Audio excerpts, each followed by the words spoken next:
Hello, hello.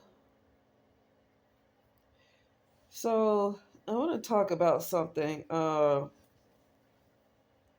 was looking at Angie Stone, and at first I was looking at a. She has a channel on YouTube, and it was titled "Secrets Revealed" number 11, and that's what she was talking about Erica Badu, and she used an example of how she doesn't mind being last, and she used an example to justify this. I can see if you're not always trying to jump to the front, I can understand not always trying to be the center of attention. But that doesn't mean you need to be always last. And Angie Stone, for the most part, seems like she was always last. And I could relate to that, and that's why. Sometimes when people are so used to being last, they use it as a coping mechanism. And so she used this example from when she was in school on that video about how she was in class as a child in elementary school, and there was a boy who turned in a paper to the teacher, put the paper on her desk at the front of the class. And instead of him putting his paper on the top, he put it at the bottom. And Angie Stone said her teacher was like, see, he put his paper on the bottom. Usually, the kids, usually they put their paper at the top because they want to be seen first. But he put his paper on the bottom. And so she used this to say, see, that's why I don't mind being last. Sometimes you just have to be, what was it? I want to say exactly how that's okay. She just said, sometimes you don't always have to be at the front. Sometimes it's good to be last. I can understand that, but that doesn't mean you have to always be last. And it seemed like Angie Stone always seemed to come last, right? See, sometimes it's good to be first. I'm gonna tell you something about Angie Stone, and this is not a judgment. This is just what I looked at Unsung, and I think this is something that her daughter Diamond said on the episode of Unsung. It aired in 2014, but the episode is on YouTube. I think it was her daughter Diamond that said Angie Stone had low self-esteem. A lot of people do that. They have low self-esteem, and they give this advice. I'm gonna tell you something. When you have low self-esteem, you really can't give people advice. Well, you sometimes you can, because you can have low self esteem, but then you if you know that you have low self esteem, then sometimes you give advice. You give advice to people that you might not necessarily do, but at the same time you know the right thing to do. Okay, but some of this advice that Angie Stone was saying about sometimes it's good to come last, that was not good advice when she's always being put last. In her marriage, she got married when she got married to her first husband. Then she had her daughter Diamond. She got pregnant, and in the middle of her no, after she gave birth, the man that she was married to was trying to come up because Angie Stone was already famous with this this group called the Sequence. She was already famous, and so she met somebody who wasn't famous, and he was trying to come up. Okay, he was trying to come up. And so he got married to her, and when they had their first child, he didn't really want to be around because he was trying to be successful. He didn't want to work a regular job. And this thing with D'Angelo, okay, she got with D'Angelo, got pregnant with her second child. Her son, Mike, what's his name? I think it's Michael. Yeah, Michael D'Angelo. That's his son. Her son's name. And while she was pregnant, D'Angelo went to some kind of awards or whatever, music awards or whatever it was, and he had a model on his arm while his woman, Angie Stone, being pregnant, just had to sit back and watch as he go to this music awards with some model on his arm. Once again, Angie Stone came last. And then was it she was signed with the Arista? Okay, but then when they decided to come up with a fresh new sound and fresh new looks because Angie Stone was getting older. In that episode of Unsung, Angie Stone started to see that it looked like Alicia Keys might have been replacing her because they wanted younger people in a different sound. Once again, Angie Stone is coming last.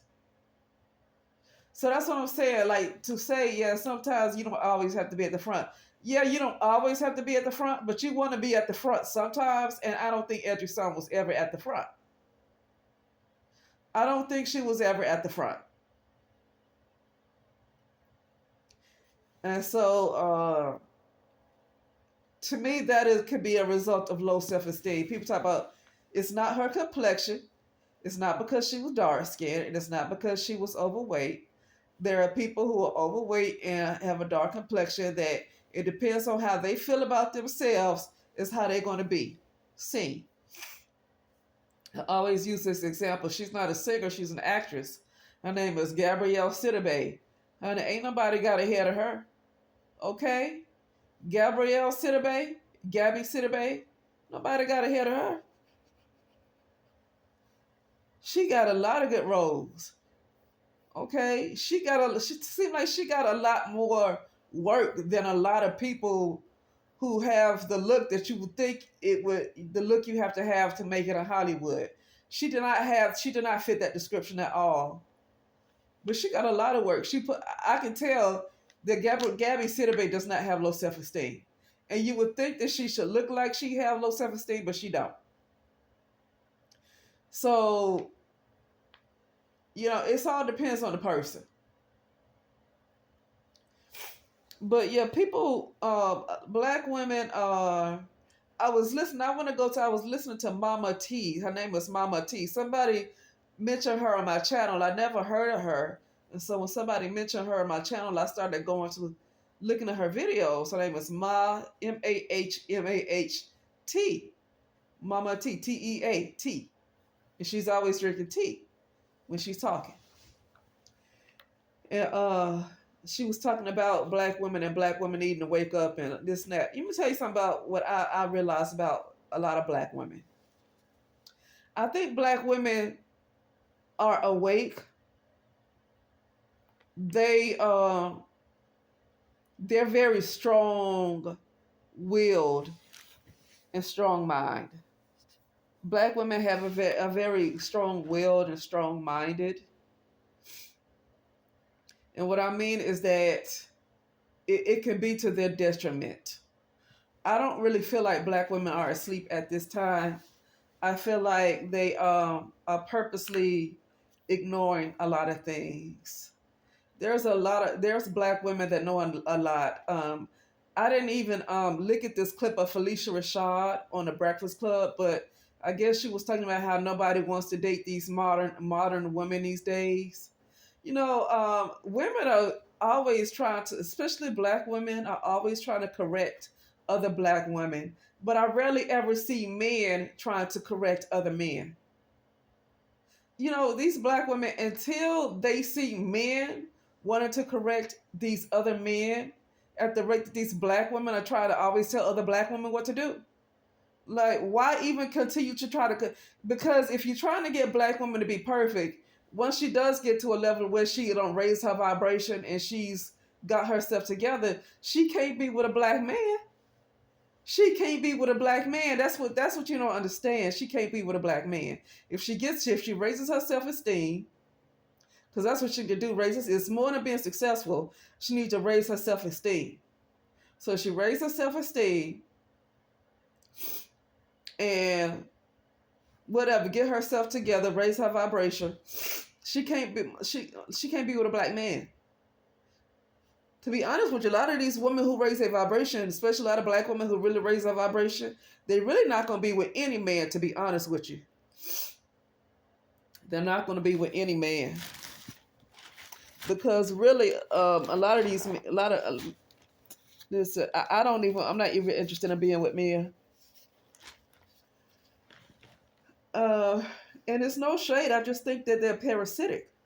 It's no, it's not to tear them down. I think they're parasites, and that's that. I think that's just what it is. It's not to, it's not to tear them down. I think the only way a man cannot be a parasite is if he's really, really doing something to uplift me. But for the most part, every man that I've been with, I think in some way, shape, or form, they have been a parasite. So I can't. I just prefer not to really deal with them. To be honest with you, I'm not with women either. But I don't see the point. I don't think it's good to be with men. Not for me. I think a lot of black women I notice when they really, really start to raise their vibration, they're really not dealing with men like that.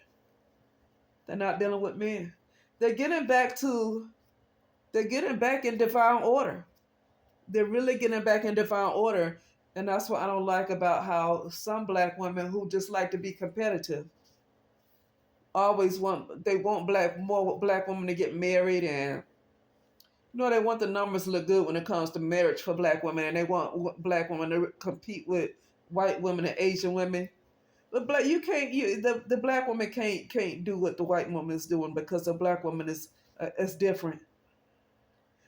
I just personally I feel like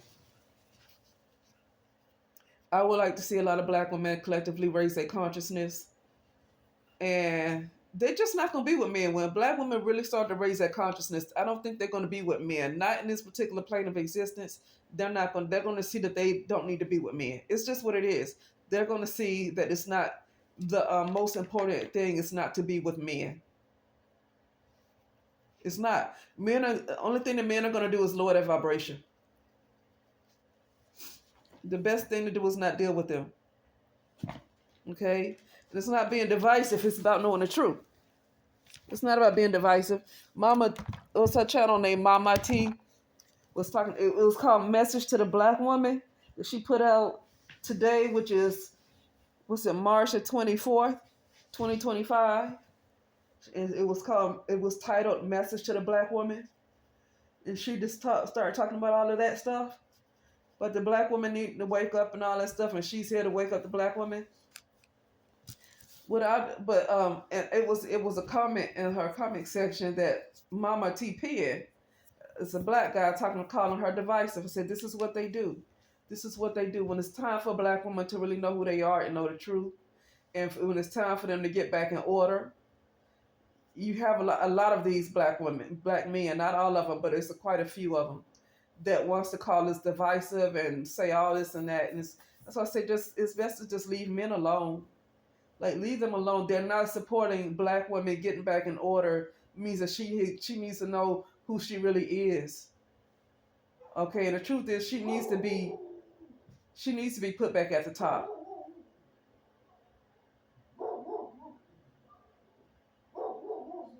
It's a bunch of dogs barking.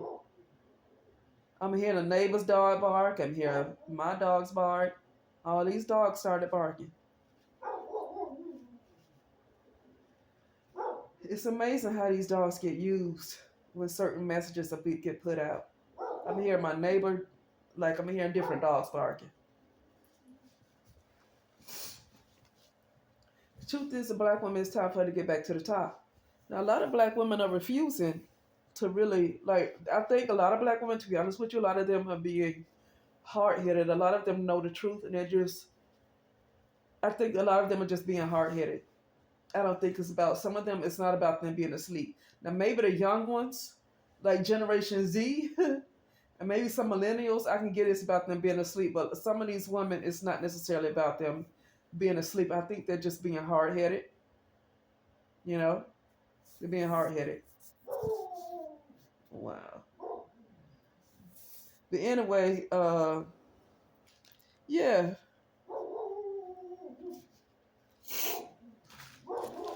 I can't believe my dog is going crazy like that. But anyway, yeah, so he come in there talking about calling her being divisive. See, I bet he's not on Tommy Sotomayor channel calling him divisive. I bet he didn't get on Kevin Samuel's channel when Kevin Samuel was around. I bet he didn't get on that channel and call him divisive. But see, these kind of guys always get on these ladies' channels and call them divisive. And that's why I think black women, to be honest with you, when you really, really see, just think about a lot of the black women that's really, really raising their consciousness. I'm not talking about, I'm talking about the ones that's really, really raising their consciousness. Okay? A lot of them are single and they don't need to be with men. They need to get back into who they really are. They need to get back into their natural order. These dogs are acting up when I keep saying that. When I keep saying about talking about black women getting in their natural order, these dogs act up. They're getting crazy. But yeah, for the most part, she's not going to be with anybody because a lot of men are not going to be in alignment with where she's going. Okay, it's time for the great mother to get back in control here. And a lot of these in this particular plane of existence, a lot of these men are not in alignment with where the black woman is going. I don't care if he's black. I don't care if he's white. I don't care if he's Asian. I'm gonna be honest with you though. Some of these other guys of different races though, they might be more willing to be okay with pretty much standing behind a black woman and where she's going. But I just don't think black women need to be bothered with men when she's in the process of getting back in order and raising her consciousness and cleansing herself. I don't think she need to be dealing with men. Men are very toxic. They're very parasitic. And a lot of that has to do with religion. Religion has taught them to see women as less than. And I don't think any woman especially a black woman that's trying to raise her consciousness, I don't think she need to be dealing with men right now because men have been very much miseducated. And a lot of black men know who the black woman is, and he's purposely wanting to dumb her down to keep her asleep. Purposely. A lot of black men know who she is, especially a lot of black men in the conscious community. They know who she is. And they are purposely wanted to make sure that the black woman never rises back up. Okay? So, yeah, I just feel like talking about that. But anyway, that's it. I'll talk later.